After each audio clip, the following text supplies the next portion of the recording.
يا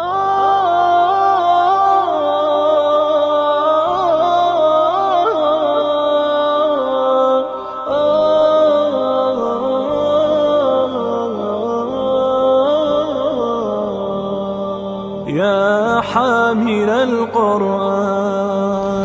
قد خصك Assalamualaikum warahmatullahi wabarakatuh.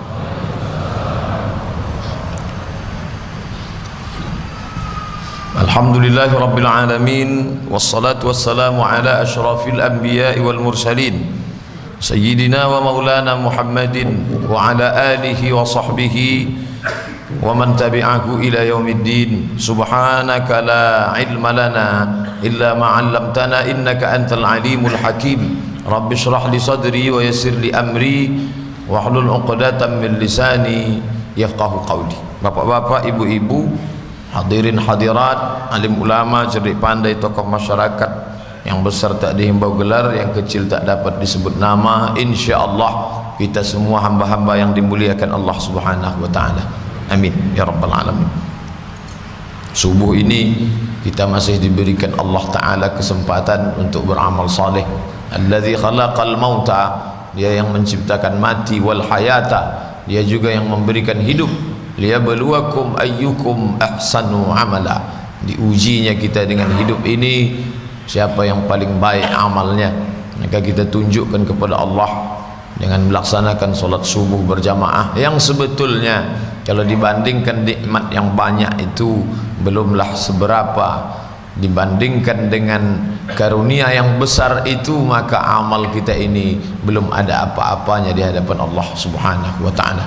Tapi tetap kita ungkapkan syukur dengan ucapan alhamdulillahirabbil alamin. Adapun hadis yang akan kita kaji subuh ini disebutkan dalam kitab Sahih Muslim.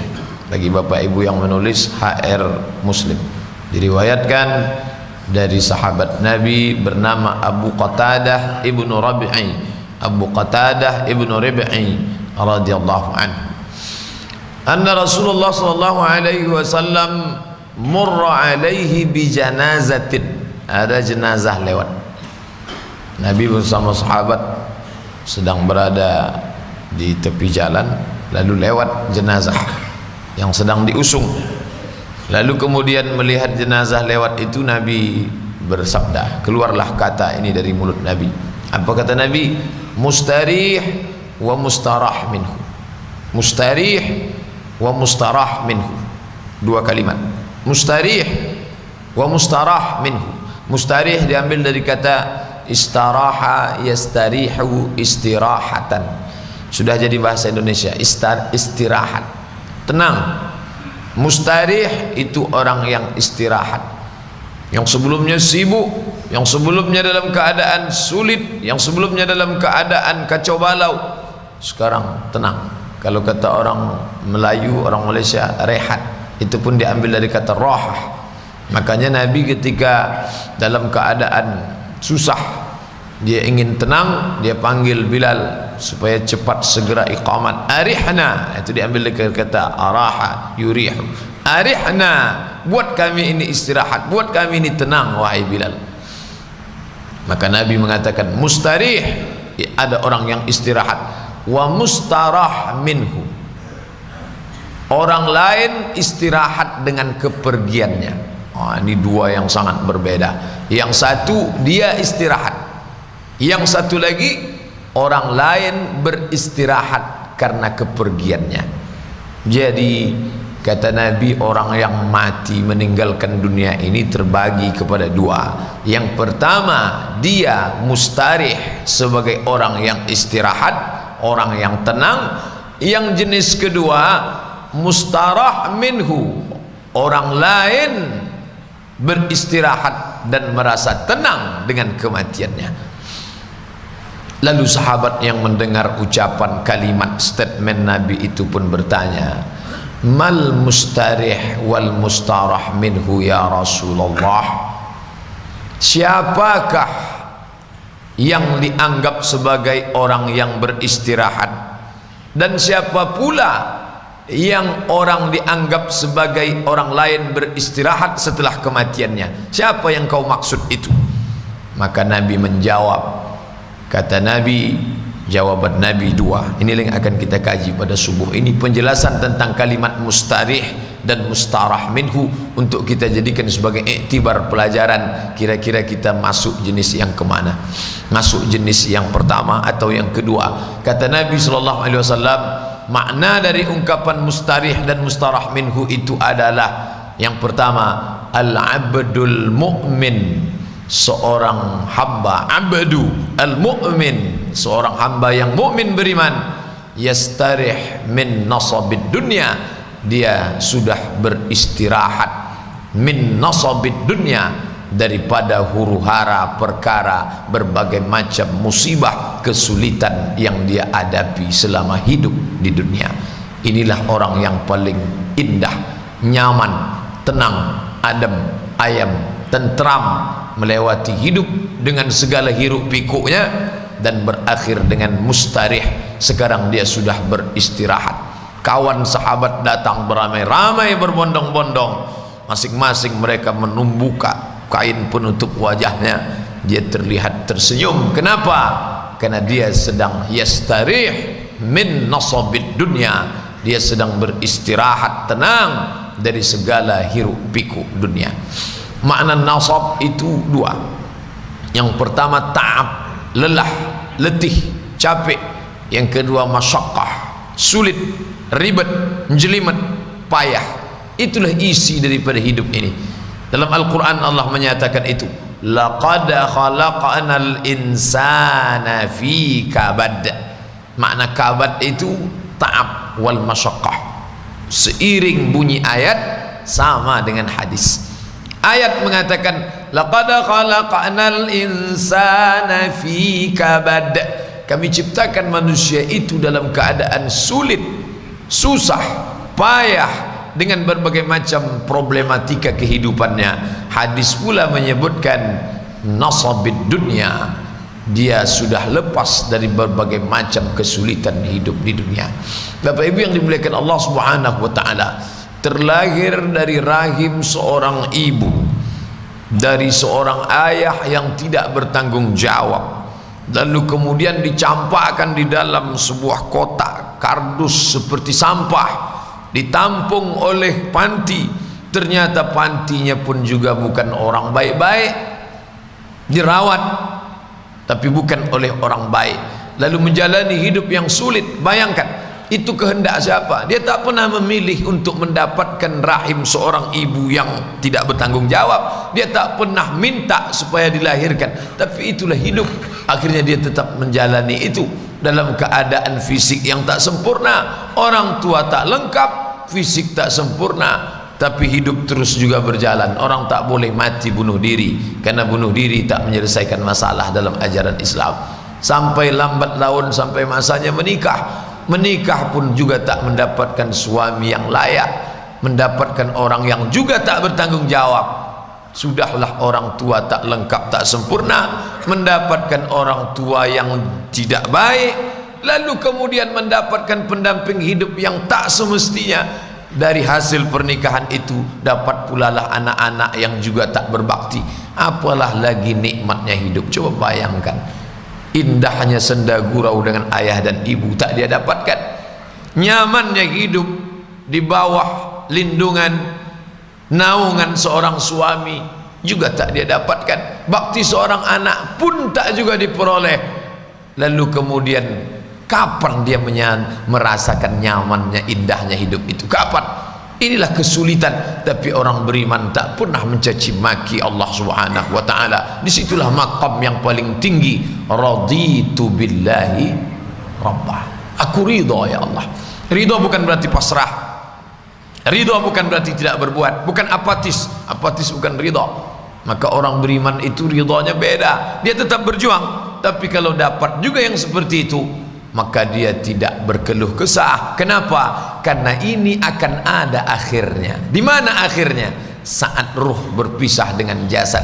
Saat itulah dia tersenyum bahwa dia diuji Allah Ta'ala dengan kesulitan, kesusahan. Ya, wala nabluwannakum, kami pasti akan menguji kamu, minal khauf, takut, wal ju', lapar, wa naqsim minal amwal, kurang harta, wal anfus, kurang jiwa, sakit, cacat, mati, was samarat, kurang buah-buahan, paceklik, kering, kerontang, wa basyirus sabirin, tapi tetap engkau berikan kabar gembira kepada orang-orang yang mampu menahan lidahnya untuk mencaci maki, menyumpah serapah Allah. Siapa itu?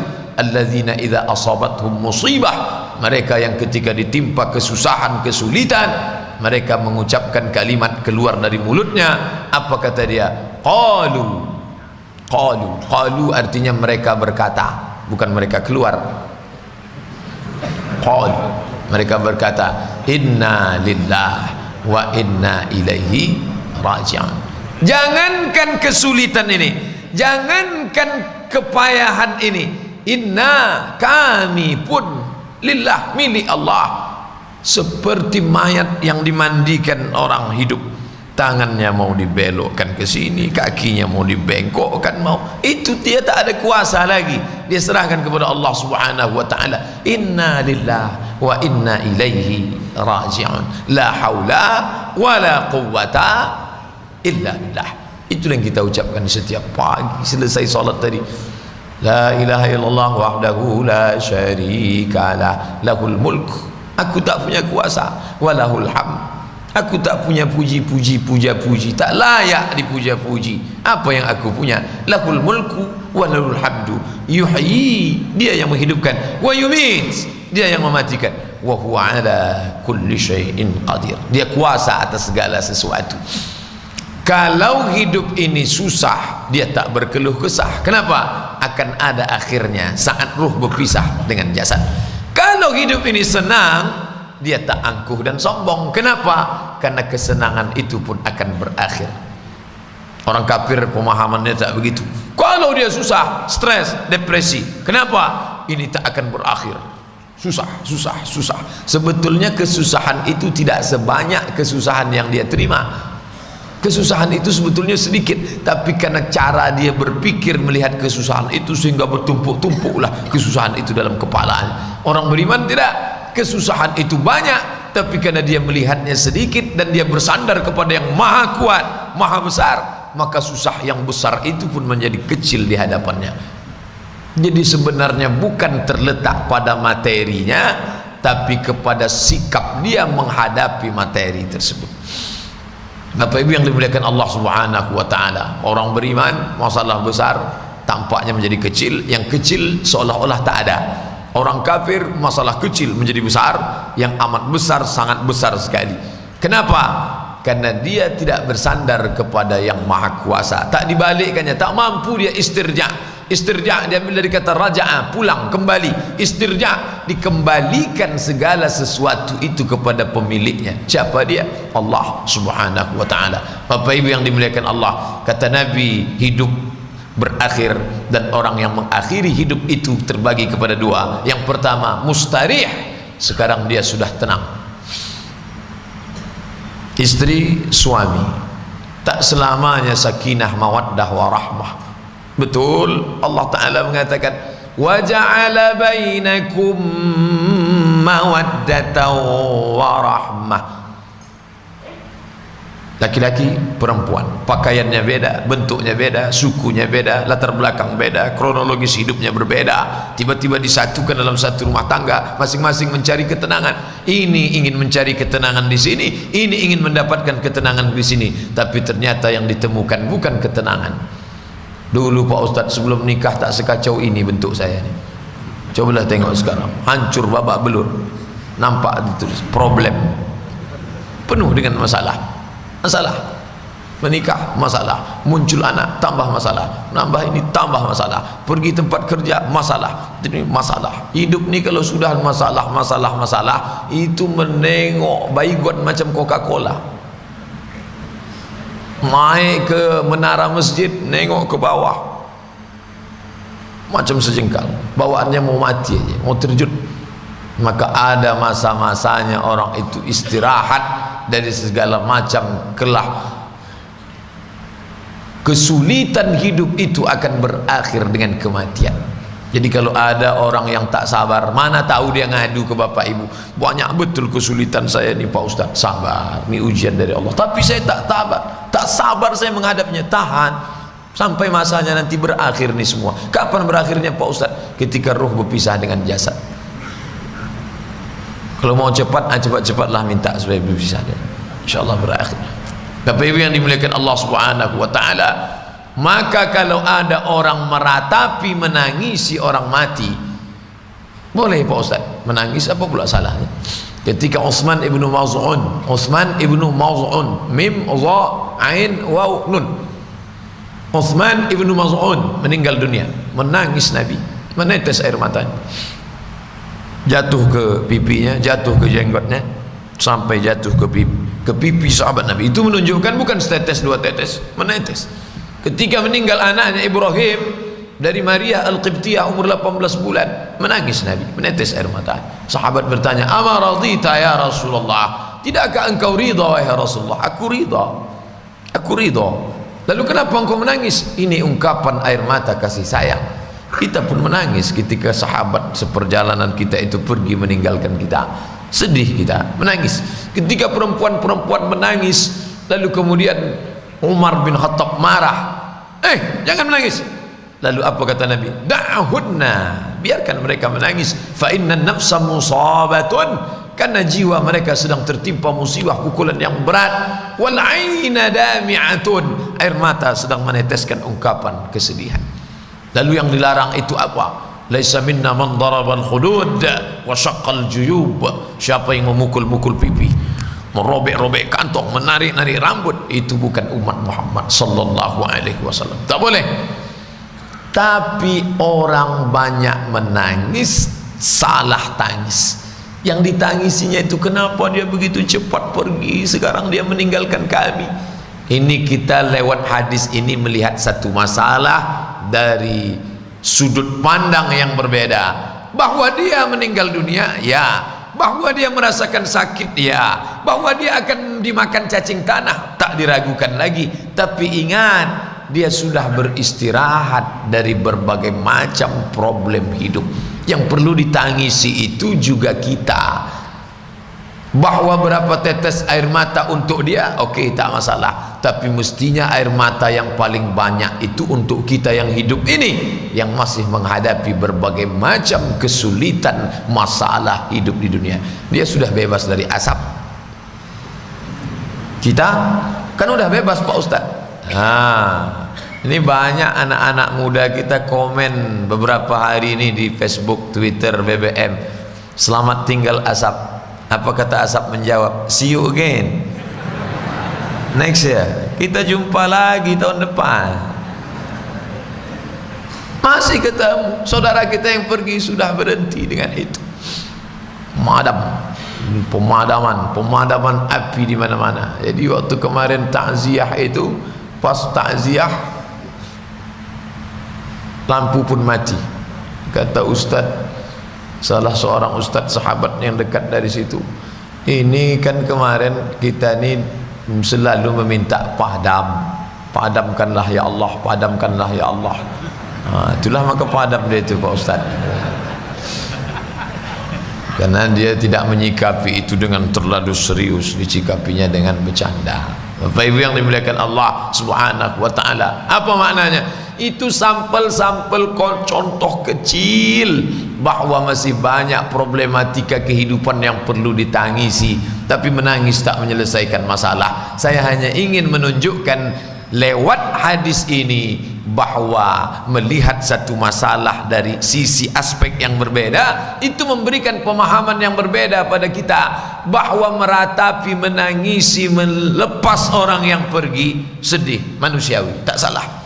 Tapi juga melihat kita yang masih berhadapan dengan berbagai macam masalah. Mereka sudah lepas daripada, matanya sudah lepas, menengok rok mini, menengok celana sempit, menengok. Kita masih lagi. Siapa bilang Pak Ustaz subuh ini alhamdulillah kita belum, ya orang belum keluar. Saya dari Panam sampai kemari alhamdulillah mata bersih, tak nengok apa-apa, jalan masih kosong.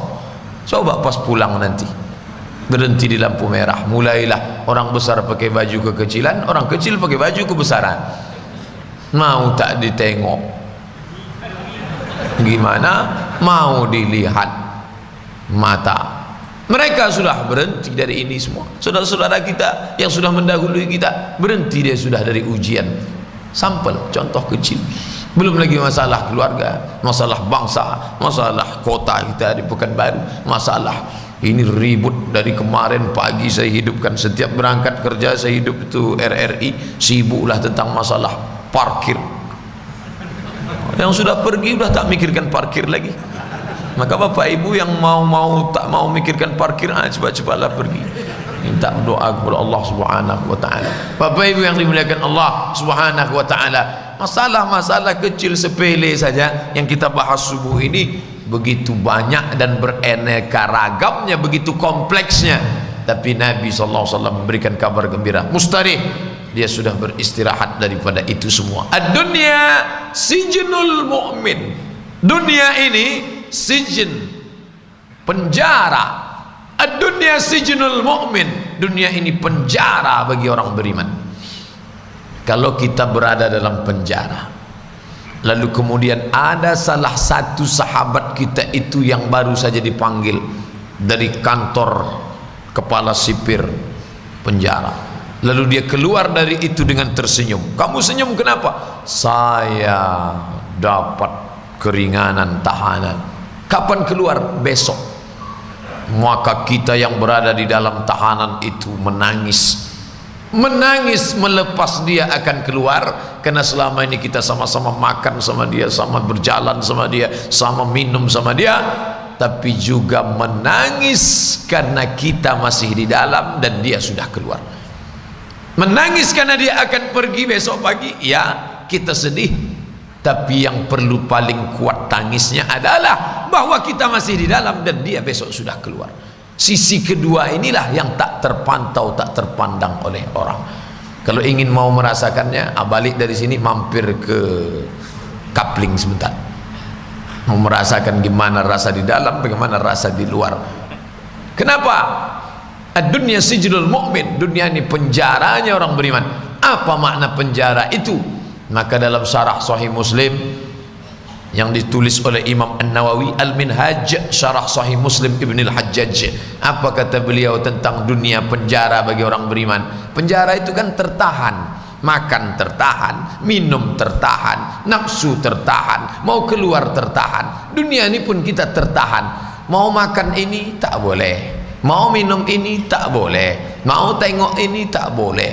Sedangkan di surga itu la maqtu'atu wa la mamnu'ah, tak putus dan tak tertahan.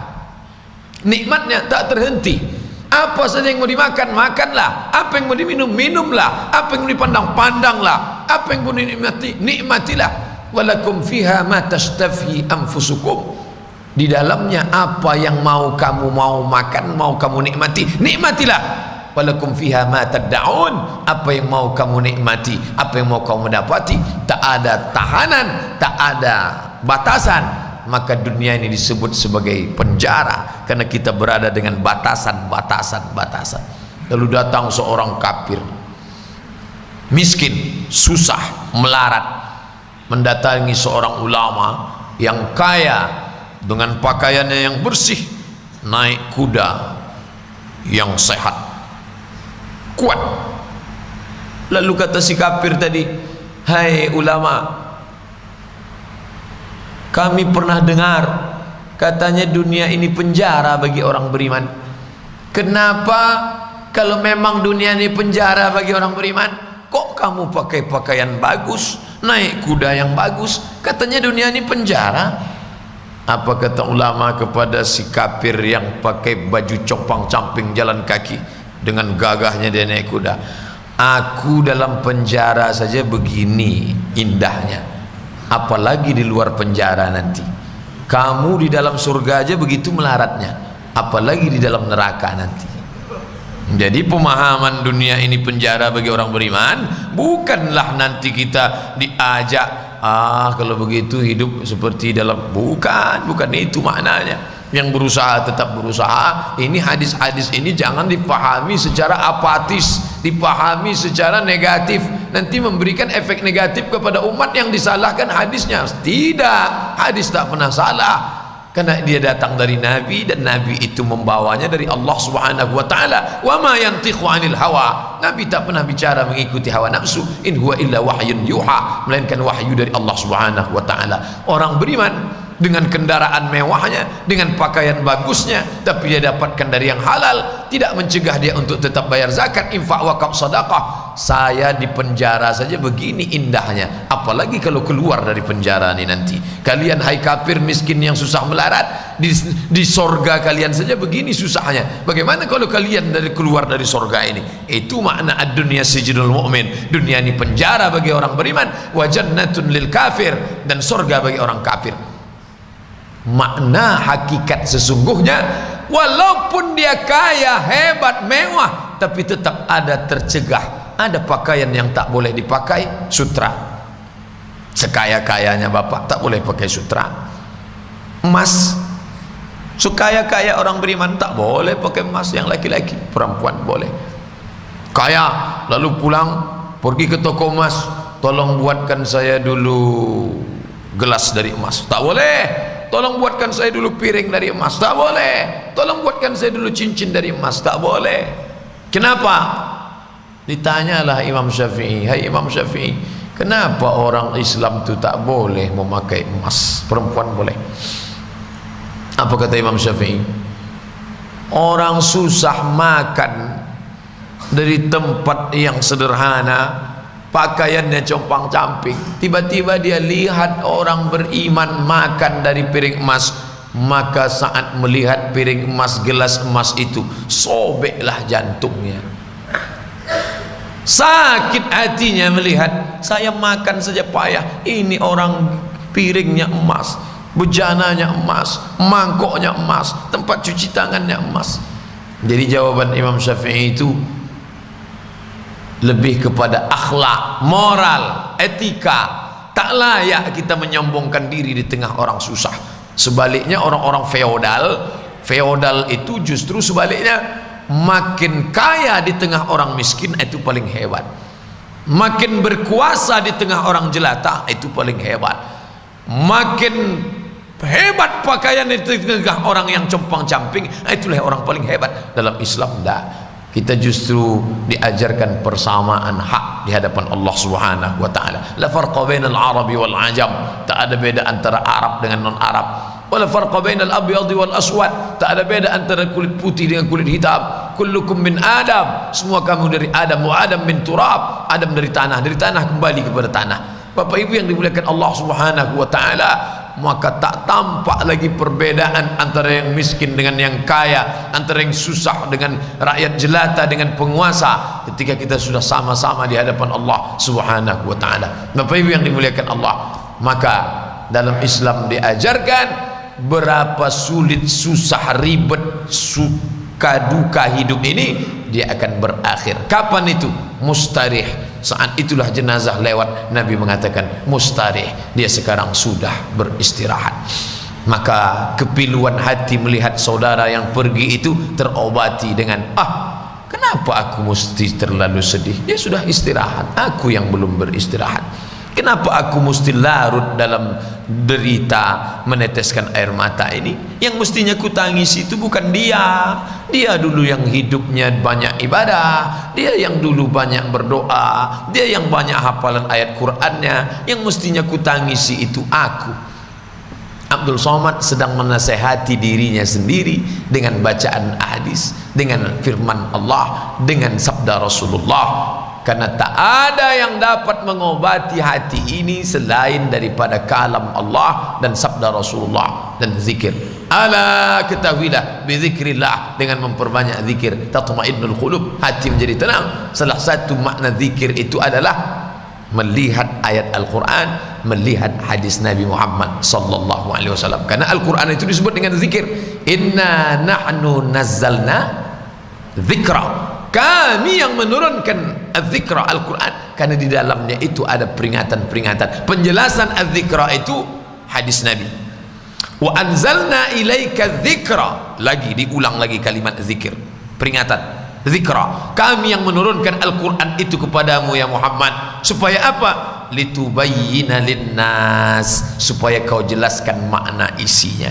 Al-Quran disebut zikir, penjelasan Al-Quran itu disebut dengan hikmah. Wa yu'allimuhumul kitaba, Allah yang menurunkan Al-Quran, wal hikmata, hikmah itulah yang sedang kita kaji pada subuh kali ini. Bapak Ibu yang dimuliakan Allah Subhanahu wa taala, ilmu yang banyak tidak akan membuahkan hikmah kalau tidak diamalkan. Diamalkan dia dalam perenungan, diamalkan dalam perbuatan.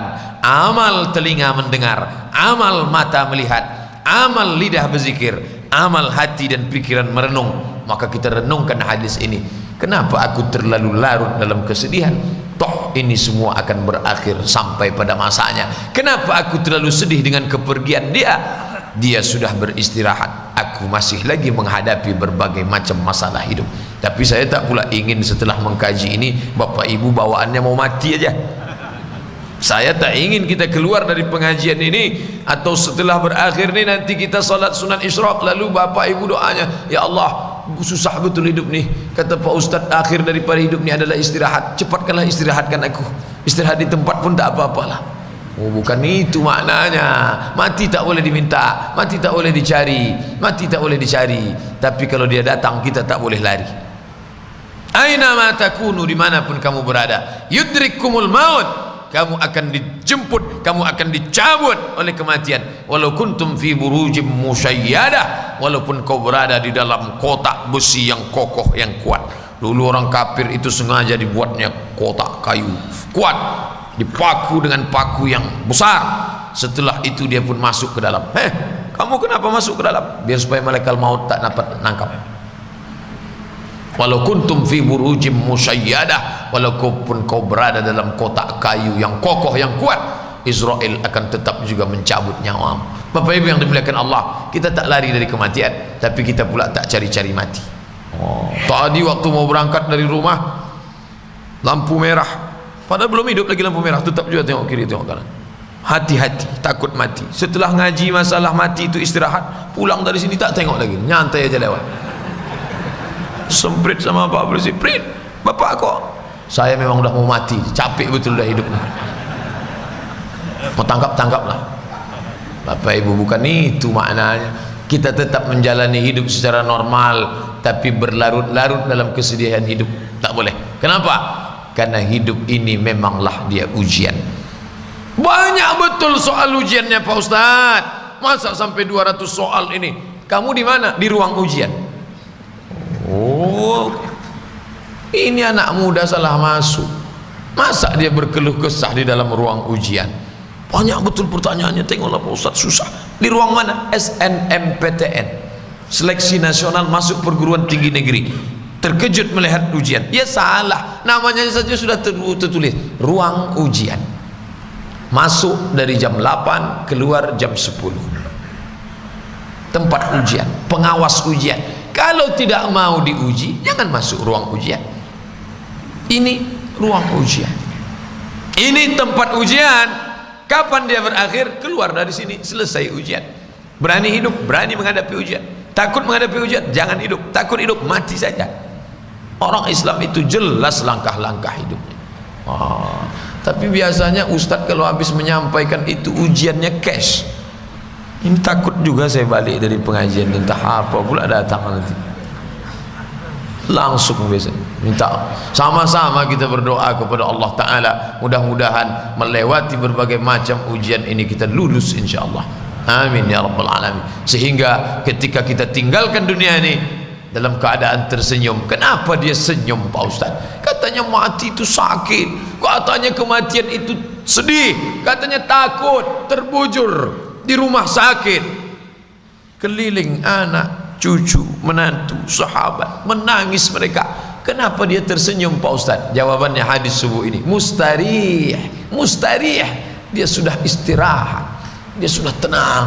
Makanya orang yang melepasnya itu pun menengok dia, sampai-sampai mereka keceplosan salah ngomong. Apa kata mereka? Mari kita lepas ke tempat peristirahatannya yang terakhir. dia tidak istirahat. Tengok dulu yang mati itu gimana. Jangan semuanya. Saya bukannya tak setuju dengan kalimat itu.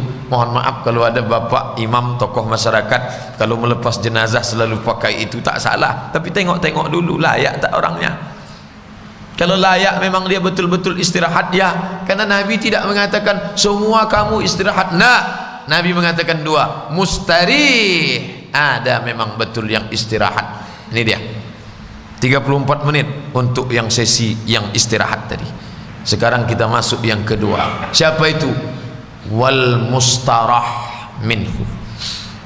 Mustarah minhu, dia tak istirahat, orang lain yang istirahat dengan kepergian dia. Kalau yang pertama tadi dia tersenyum, senyum dia. Kalau yang kedua orang lain senyum, dia berkerut. Semangat orang lain mengirimkan SMS, sampai SMS-nya pun ada tanda senyum di situ. Innalillahi wa inna ilaihi raji'un. Titik dua, senyum. Loh, kok kamu senyum? Alhamdulillah Pak Ustadz, setelah dia mati aman kami. Ini jenis yang kedua. Bukan mustarih, namanya apa? Mustarah minhu. Orang lain beristirahat dengan kematian dia. Siapa ini? Yang pertama tadi, al-abdul mu'min yastarihu min nasabid dunya. Hamba yang beriman, maka dia beristirahat dari segala macam kesulitan, kelelahan, kesusahan, ujian, duka dari dunia. Yang kedua ini, wal mustarah minhu. Mustarah minhu, siapa itu? Ada orang-orang yang beristirahat itu justru mustarah minhu. Siapa yang beristirahat dari dia? Al-abdul fajir, hamba pelaku dosa, yastarih minhu, yang beristirahat dari dia itu empat makhluk Allah beristirahat dengan kematiannya, dengan perginya dia dari atas muka bumi ini, dengan perginya dia dari bumi Allah ini, maka empat makhluk beristirahat. Yang pertama al-ibad, ibad jamak dari abdun, wa ibadur rahman alladzina yamshuna 'alal ardi hauna. Hamba Allah beristirahat. Dulu Pak Ustadz, kami setiap salat maghrib tak ada khusyuknya kami di masjid ini. Allahu Akbar, kata imam, Bismillahirrahmanirrahim, dia pun keluarlah dari gang, sampai tak ingat kami tak apa bacaan imam. Tapi setelah dia mati nih, alhamdulillah, tenanglah kami salat maghrib sekarang. Lahir pula keponakannya, lebih parah pula dari itu lagi Pak Ustaz. Yastarih minhu, selamat orang setelah dia mati. Siapa itu? Yang pertama al-ibad, hamba-hamba Allah, manusia selamat dari kepergian dia. Dulu kami teror, diterornya Pak Ustadz, orang di pasar habis kena pungli, pungutan liar, semua orang kena kutipan. Tapi setelah dia meninggal dunia, maka orang pun menyebutnya, kalau yang pertama tadi, bapak itu kemana? Dia sudah pergi meninggalkan kita, innalillahi wa inna ilaihi raji'un. Tapi yang kedua ini, kemana dia? Mampus, mati dia udah, alhamdulillah. Orang bukan menyebut innalillah. Kalau yang pertama tadi, gimana dia? Innalillah. Kalau yang itu, alhamdulillah. Bapak Ibu yang dimuliakan Allah, jangan sampai kita meninggalkan alam semesta ini dalam keadaan orang berbahagia, beristirahat karena kematian kita. Na'udzubillah. Bapak Ibu yang dimuliakan Allah, oleh sebab itu tidak selamanya taat semuanya, main generalisir, main pukul rata saja, semuanya kembali ke peristirahatan. Kata istirahat itu betul-betul ada dalam hadis. Mustarih, dia istirahat. Tapi ternyata ada juga yang sebaliknya, kitalah yang beristirahat dari segala macam kejahatan dia. Yang pertama istirahat itu ibad. Seorang ibu mengandung dia 9 bulan 10 hari, menyusukannya, tapi setelah dia besar justru menjadi teror bagi ibu kandungnya. Kalau sudah pulang dia dengan sepeda motornya, jantung si ibu pun tak normal, mengamuk, nanti anakku ini, nanti dia minta uang untuk beli narkoba, untuk ini, untuk itu. Ibu kandungnya pun menderita. Sampai-sampai ibu tu diam-diam tengoknya orang tak ada. Ya Allah, kalau mau kau matikan, matikanlah anakku ni, tak tahan aku lagi sudah. Ada orang model seperti ini? Ada. Dari mana Pak Ustaz tahu? Orang ngadunya ke saya kok. Ya tahu saya. Nih Pak Ustaz, sudah kami serahkan ke BNN, lari. Sudah kami masukkan ke pondok narkoba, lari. Sekarang pulang. Dia mana sekarang? Tak tahu kemana. Ini sebentar lagi biasanya jam-jam segini pulang. Makanya jantung saya udah tak normal nih Pak Ustaz. Musibah itu bukan jauh, di dalam rumah. Bahkan pernah dikandung 9 bulan 10 hari di dalam. Air susu badan membesarkan badan dia, mengalir darah kita dalam darah dia, tapi dia menjadi teror bagi hidup kita. Luar biasa itu. Dulu orang takut dengan Belanda, takut dengan Jepang, jauh dari sana, dari Eropa sana mereka datang. Ini yang menjajah kita ini siapa? Dari dalam diri kita sendiri. Ini anak-anak ini kalau tak kita didik, dia bisa menjadi teror buat kita. Apa ibu yang dimuliakan Allah Subhanahu wa taala? Berapa orang tua yang takut pada anak? Berapa pula istri yang menggigil ketakutan kalau suaminya sudah pulang? Suami pulang dari Masjid Al-Falah, mengetuk pintu, Assalamualaikum, lembut suaranya. Kalau ini enggak, berderak suaranya, buka pintu. Suara, bau mulutnya bau tong sampah. Itulah yang menjadi pendamping hidupnya. Bayangkan itu, menangis meratap di tengah malam di atas sajadah, ya Allah, cepatlah lepaskan aku dari penderitaan ini ya Allah. Kalau memang dia jodohku, panjangkan umurnya, tobat nasuha dia, jadikan dia tobat nasuha.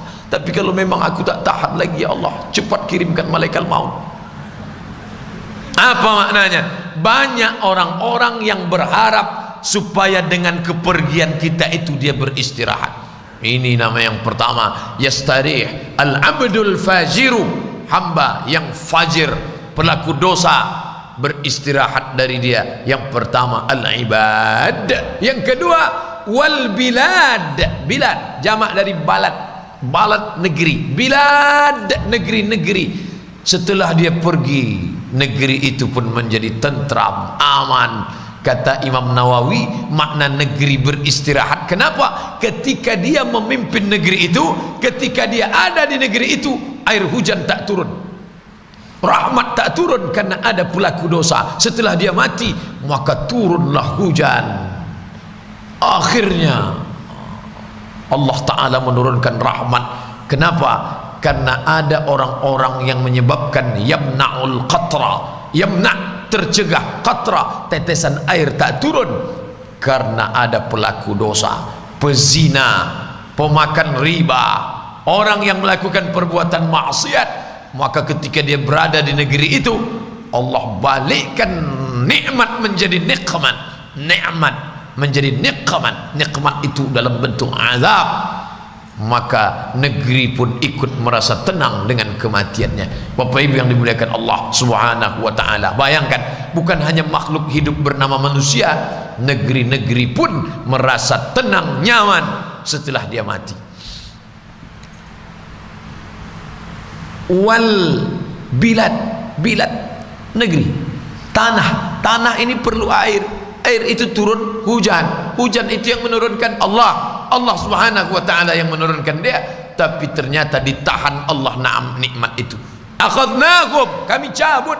Walau anna ahlal qura amanu, seandainya penduduk negeri itu beriman, wattaqau, bertakwa, la fatahna alaihim, kami akan bukakan kepada mereka barakatin, barakah, barakah, barakah. Kami bukakan kepada mereka barakah. Dari mana? Minas sama, dari langit, wal ard, pintu langit terbuka, hujan turun, wal ard, dari bumi tumbuh tanam-tanaman. Tapi ketika Allah Ta'ala cabut itu, walakin kadzabu, ketika mereka mendustakan ayat-ayat kami, melakukan perbuatan maksiat, berzina, narkoba, minum khamar, tak melakukan amar ma'ruf nahi munkar, akhadnakum, kami cabut nikmat itu, bima kanu yaksibun, atas segala perbuatan mereka. Bapak Ibu yang dimuliakan Allah Subhanahu wa taala. Yang ketiga, siapa yang beristirahat dengan kematian dia? Wasyajar, pokok kayu. Wasyajar, pokok kayu, pokok kayu beristirahat dengan kematian dia. Dulu waktu dia masih hidup tak ada pokok kayu itu yang bisa hidup. Asal nampaknya pokok, potong. Asal nampaknya potong. Padahal Nabi sudah mengajarkan, man qata'a sidratan, siapa yang memotong sebatang pohon sidir, sawwaballahu ra'sahu finnar, disungkurkan Allah Ta'ala kepalanya ke dalam api neraka. Tapi ketika dia masih hidup tak ada pokok kayu yang bertahan. Pokok kayu kan makhluk mati Pak Ustaz. Dalam Islam enggak, pokok kayu itu hidup, bernyawa, bertasbih, sama seperti kita. Ini Ustaz nih bawa aliran baru nih. Apa pula pokok kayu bertasbih? Al-Quran mengatakan itu, yusabbihu lahu ma fis samawati wa ma fil ard. Apa yang ada di langit, apa yang ada di bumi bertasbih. Itu kan umum Pak Ustaz. Mana dalil khususnya bahwa pokok kayu bertasbih? Nabi membelah pelepah korma, fasyaqahu nisfain, dibelahnya pelepah korma menjadi dua, ditancapkannya ke satu makam, ditancapkannya. Sahabat bertanya, untuk apa engkau tancapkan itu ya Rasulullah? Innahuma la yu'azzaban, dua makam ini sedang diazab. Wa ma yu'azzabani fi kabir, mereka diazab bukan karena dosa besar. Yang satu diazab yamshi bin namimah, karena dia adu domba, cakap si anu bawa ke sini kelahi orang gara-gara mulut dia. Yang ini lam yastabri, dalam riwayat lain lam yastanzih, maaf cakap kencing tak berbasuh, tak cebok. Ini diazab. Lalu apa manfaat pelepah korma tadi? La'allallaha an yukhaffifa azabahuma ma lam yaybasa, semoga selama pelepah korma itu basah maka ringanlah azabnya. Apa hubungan pelepah korma yang basah dengan azab kubur? Ternyata pelepah korma itu selama dia basah dia bertasbih, subhanallah, subhanallah, subhanallah, subhanallah.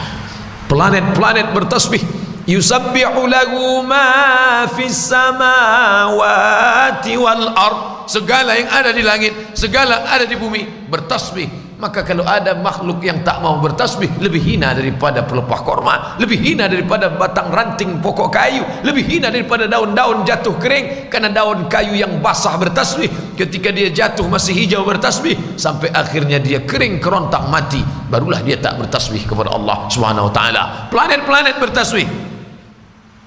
Makanya ada seorang pakar astronomi, dari pakar geologi dari Mesir tapi tinggalnya di Inggris, namanya Zaglul Najjar. Saya suka dengan tafsirnya. Dia menafsirkan ayat dengan ilmu geologi dan astronomi. Dulu waktu di Mesir selalu nama acaranya Nur ala Nur, cahaya di atas cahaya. Itu menarik karena tafsir dia tafsir ilmiah, tafsir mukjizat ilmiah. Maka dia bercerita tentang bukunya, ada satu judulnya Tasbihul Kainat. Judulnya Arabnya Tasbihul Kainat, sudah diterjemahkan ke bahasa Indonesia. Judul terjemah Indonesianya dan alam pun bertasbih. Alam pun bertasbih. Dia teliti dengan ilmu geologi, dengan ilmu astronomi, ternyata semesta alam bertasbih dengan bahasanya masing-masing, tapi substansi makna tasbihnya itu adalah subhanallah. Alhamdulillah, kita subuh ini tidak mau lebih hina daripada pokok kayu, tidak mau lebih hina daripada binatang, maka kita pun bertasbih subhanallah, subhanallah, subhanallah, subhanallah, subhanallah. Likulli sulama minkum sadaqah, setiap tulang-tulang sendi kalian itu wajib mengeluarkan sedekahnya. Maka orang yang subuh Sabtu tidur di rumah sampai sudah pukul 6, sudah habis waktu subuh, tetap juga dia menarik selimut, itu lebih hina daripada sebatang pokok korma. Tak ada tasbihnya sama sekali. Tasbihnya tasbih apa? Tasbih ngorok, mengigau, segala macam. Bapak Ibu yang dimuliakan Allah, jangan sampai anak menantu, cucu, cicit, adik, sahabat, kerabat kita alhamdulillah sudah selamat, tapi jangan cuma selamatkan diri saja, selamatkan keluarga, selamatkan lingkungan. Bangun, bangun. Ambil pelepah korma, minta pelepah korma di Masjid Agung An-Nur. Kalau tak dikasih pengurus, pelepah sawit agak besar sedikit, pukulkan. Jangan sampai lebih hina kau daripada pelepah korma. Bapak Ibu yang dimuliakan Allah Subhanahu wa taala, pokok-pokok kayu pun merasa tenang dengan kepergian dia. Kenapa? Selama dia masih hidup, hujan tak turun, maka pelepah-pelepah pokok kayu, daun-daun tunas-tunas kering, kerontang. Ya Allah, kenapa ini hujan sampai tak turun? Allah menahan, yamna'ul qatra, tertahanlah itu tetesan air karena ada orang zalim di tengah kalian. pokok kayu menjadi tenang. Begitu dia mati, maka Allah Subhanahu wa ta'ala menurunkan rahmatnya. Yang keempat itu adalah hewan, binatang. Binatang-binatang tak berdosa. Kenapa binatang itu menjadi tenang? Setelah kematian dia, binatang itu pun tenang. Binatang perlu minum, air tidak ada, tertahan air karena dia. Setelah dia mati, binatang pun tersenyum. Mengada-ngada Ustaz nih, masa binatang tersenyum? Saya tak pernah nengok beo di rumah saya senyum. Binatang dengan senyumnya, binatang dengan bahasanya. Apa iya binatang itu bicara Pak Ustaz? Orang yang tak percaya binatang bicara, maka dia mengingkari kisah Nabi Sulaiman. Orang yang mengingkari satu ayat dalam Quran kafir. Fatabassama dhahika, Nabi Sulaiman tersenyum sambil agak tertawa sedikit. Kenapa? Ternyata dia tahan pasukannya. Hai pasukan bala tentara, stop, jangan bergerak. Kenapa panglima kami Tuan Sulaiman? Aku mendengar panglima pasukan semut sedang memerintahkan kepada seluruh pasukannya. Apa kata dia? Ya ayyatuhan nablu dukhulu masakinakum, wahai para pasukan semut, cepatlah kamu masuk ke lubang-lubang kalian, karena pasukan Sulaiman akan lewat, jangan sampai kalian terinjak. Binatang melata, semut serangga merasa bersyukur dengan kematiannya. Bayangkan, karena ketika dia hidup dulu hancurlah, merusak saja kerjanya. Kalau dia pergi ke hutan, ditengoknya sarang semut, dihidupkannya obor. Semut itu tak mengganggu sedikit pun. Lalu apa guna dia? Dia senang aja menengok semut itu lintang pukang tunggang langgang. Senyum dia menengok semut berlarian. Ada ini orang sakit ini. Sakit menengok binatang tersiksa, dia luar biasa. Setelah 2 hari dia meninggal, istrinya pun mulailah mengambil kunci dari laci. Dibukanya lah kandang burung tadi.